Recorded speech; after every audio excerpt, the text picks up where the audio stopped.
In previous lessons, we've examined flow control valves that regulate the flow rate of hydraulic fluid in a system, and we've discussed directional control valves, which determine the path of hydraulic fluid in a system. In this lesson, we're going to look at pressure control valves. These valves are used to control the fluid pressure in various parts of a hydraulic system. A pressure control valve is either normally passing or normally non-passing, sometimes referred to as simply passing or non-passing, depending on the position of the spool in its normal non-actuated state. The valve will change from passing to non-passing or from non-passing to passing with changes in pressure at the valve. Pressure changes are sensed in two ways: directly through an internal pilot passage in the valve itself, or remotely through a pilot passage that extends to some other part of the system. As we will see, some valves have both direct and remote pilot passages which can change the state of the valve. First, let's take a close look at valves that sense pressure directly. Most of them are normally non-passing, like this one, a pressure relief valve. The passage through the valve from the primary or inlet port to the secondary or outlet port is normally non-passing, so it remains closed until pilot pressure at the primary port overcomes the force exerted by an adjustable spring biasing the valve spool. When that happens, the spool shifts and the valve opens. Typically, a relief valve is used to limit the pressure in the system by allowing fluid to return to tank when system pressure exceeds the setting on the relief valve. Normally non-passing pressure control valves can also be used as sequence valves to make sure one operation occurs before another. For example, suppose a drilling operation involves clamping a workpiece with one cylinder, then feeding a spinning drill bit into the work with another cylinder. A sequence valve can do this. Shifting a directional control valve sends fluid to the clamping cylinder and toward the drilling cylinder. The sequence valve installed ahead of the drilling cylinder stops the flow because the pressure isn't high enough to overcome the force of the spring that keeps the valve non-passing. Once the clamping cylinder reaches the end of its stroke, system pressure rises, eventually overcoming the force of the spring in the sequence valve. When the valve opens, fluid flows to the cylinder that moves the drill bit into the workpiece. A normally non-passing pressure control valve can also be used as a counterbalance valve in a hydraulic circuit. For example, a counterbalance valve is often used to control the movement of the platen on a press. Dies bolted to the heavy platen form metal parts as the platen is pressed into a workpiece. Platens often weigh several thousand pounds, and they must always be mechanically blocked whenever they are not being used. Never rely on a valve to hold a platen in place. Without a counterbalance, the piston rod in the cylinder holding the platen would run out uncontrollably as soon as flow is directed to the cap end of the cylinder. To maintain control of piston movement throughout the downward stroke, a normally non-passing pressure control valve is installed downstream of the cylinder. The valve is set high enough so it won't open until pressure at the valve inlet port is higher than the pressure caused by the weight of the platen alone. The pressure at which the valve will open and the platen will descend can be controlled by the setting on the valve. Three factors are important for the correct operation of pressure control valves: cracking pressure, fluid temperature, and pump wear.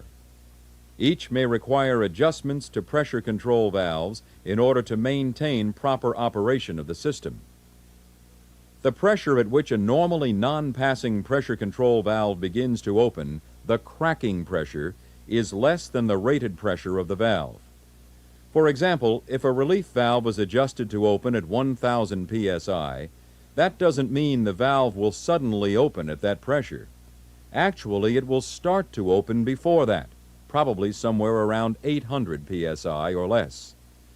As pressure climbs toward 1,000 psi, the valve opens farther, and more of the pump flow goes to tank. By the time system pressure has reached 1,000 psi, the valve has opened up to its rated flow. Flow through the valve changes as pressure rises from cracking pressure to full rated pressure. Therefore, the cracking pressure of a relief valve must be taken into account when a particular flow rate is important to the proper operation of a system. For example, the relief valve in this system is set to open at 1,000 psi. The pump develops 750 psi to deliver a flow of 10 GPM to the cylinder. 550 psi is needed to move the load, and another 200 psi is needed to overcome the resistance of the fluid in the system. As long as the system pressure remains below the relief valve's cracking pressure of 800 psi, the system works well. But if the resistance of the load increases, let's say to 700 psi, then the pump has to develop 900 psi, 700 psi for the load and 200 for the fluid resistance. The 900 psi might open the relief valve about halfway, allowing 5 GPM to return to tank. If that happens, the cylinder will fill much more slowly, and rod velocity will be substantially reduced.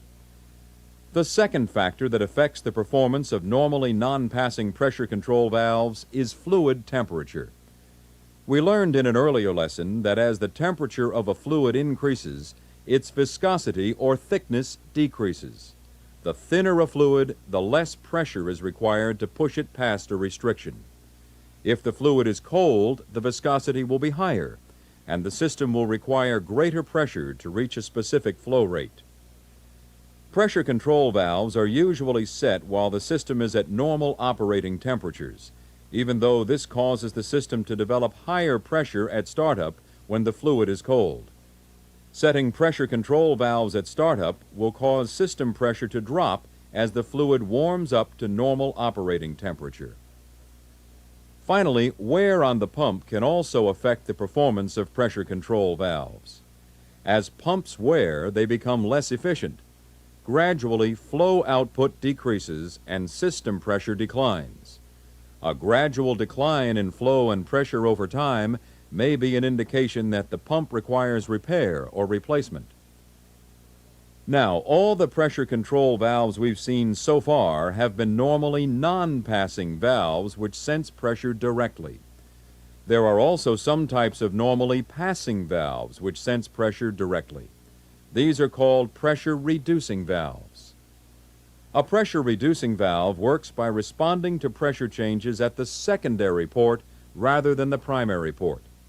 When pressure through an internal pilot passage exceeds the spring pressure on the spool moves, restricting flow through the valve and reducing pressure on the secondary side. If pressure drops, the spring pushes the spool back, increasing the pressure. During normal system operation, the spool balances at an intermediate point and maintains a constant pressure on the secondary side of the valve. A pressure-reducing valve is often used to adjust the force which actuators produce. In this circuit, cylinder A is supposed to clamp an object with a fluid pressure of 1,000 psi, and cylinder B must clamp with half that pressure. Instead of installing a smaller cylinder at B, we can use a pressure-reducing valve to bring the pressure down to 500 psi. Once pressure at cylinder B reaches 500 psi, the pressure-reducing valve closes. However, pressure continues to rise at cylinder A until system pressure reaches the setting on the pressure relief valve, 1,000 psi. Pressure at cylinder B remains at 500 psi. Flow rate affects the performance of a pressure-reducing valve. For example, if a valve is set to reduce pressure from 1,000 psi to 800 psi at a certain flow rate, increasing the flow rate will reduce the pressure even further, below 800 psi. This decrease in pressure in a pressure-reducing valve is called droop. This graph shows how droop increases as flow rate increases.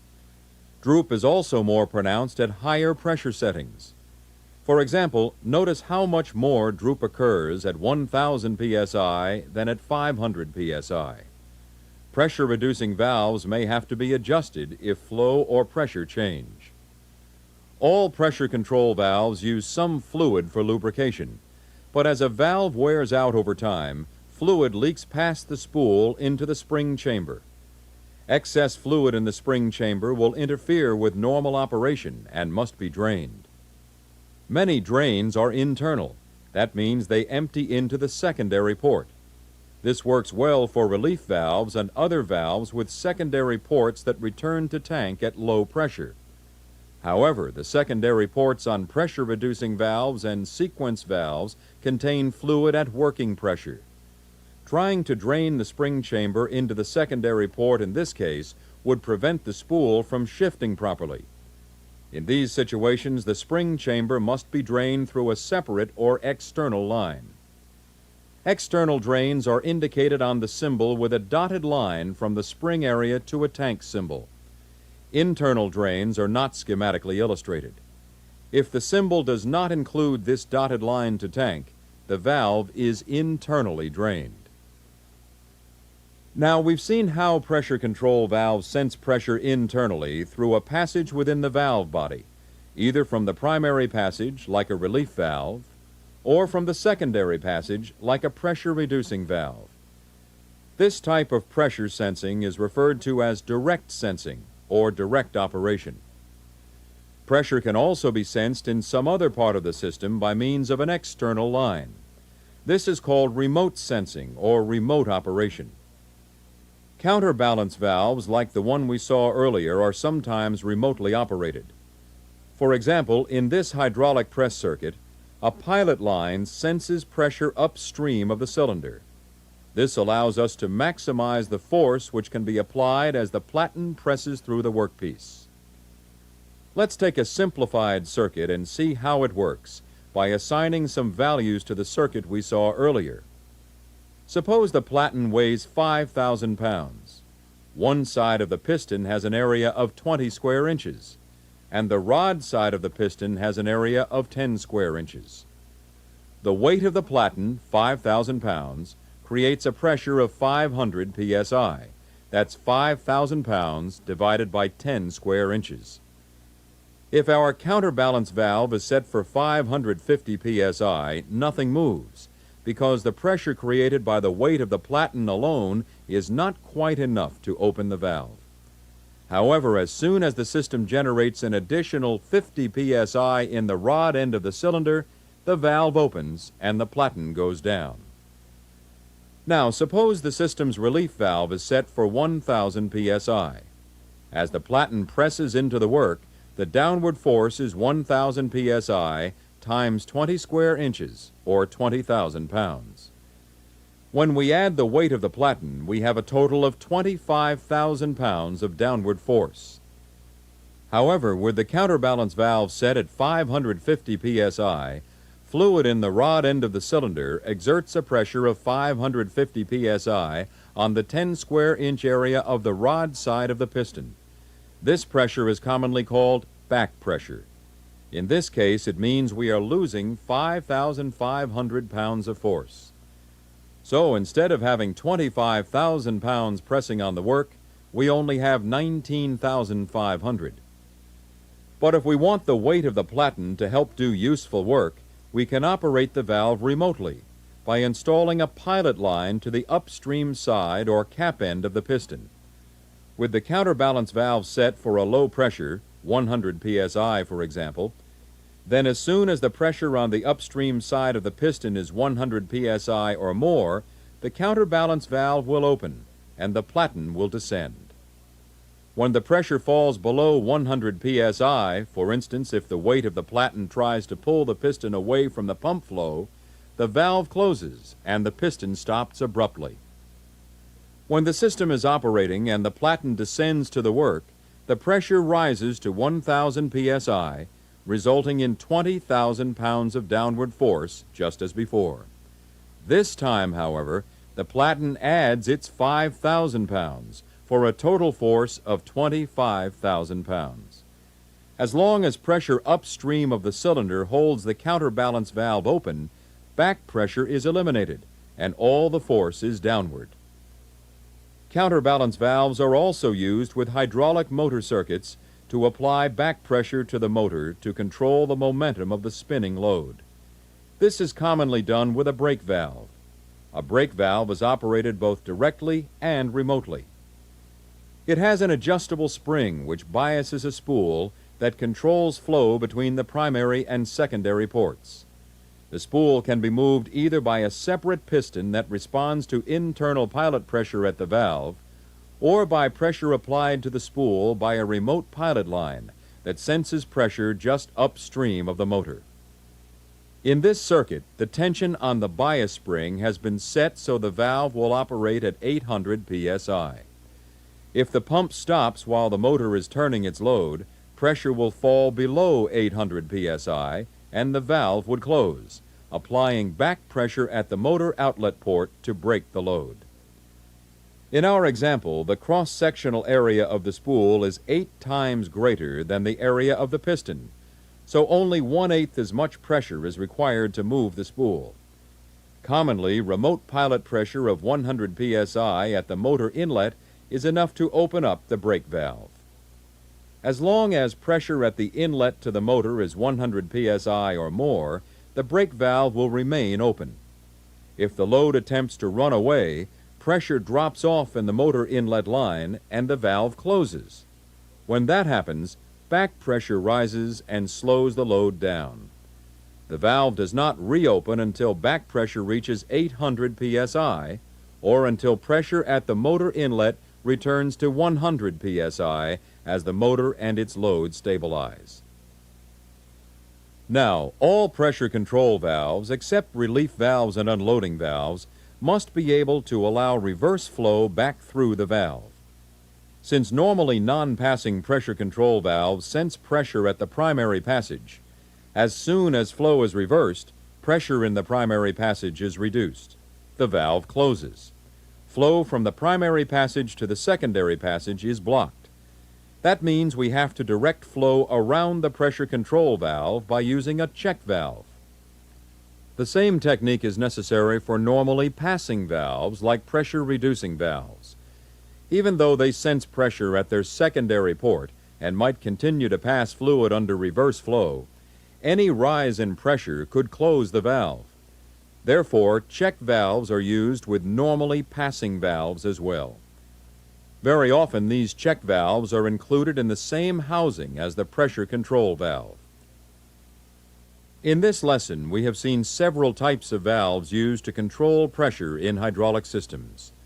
In the next lesson, we'll take a closer look at one of these, the pilot-operated pressure control valve.